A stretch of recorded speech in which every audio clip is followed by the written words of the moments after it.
Eesti meelevaldsusauhinnad 2018. Aasta muusikapala. Nominendid on feministide poolt palavalt vihatud vägivalda glamuriseeriv video.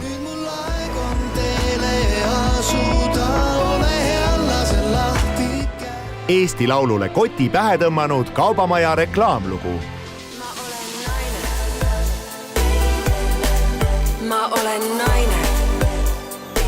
Aastavahetusel ETVs mängimata jäänud hümn.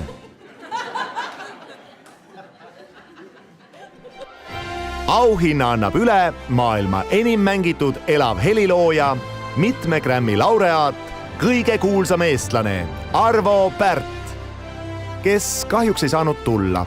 Tema asemel annab auhinna üle saate produtsendi sõber Kadri Tikerpuu.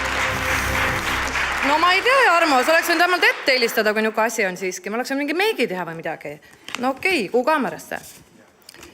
Ja auhinna on võitnud, palju õnne võitjale, mu isamaa, mu õnn ja rõõm. Palju õnne meile kõigile, palju õnne Eesti rahvas!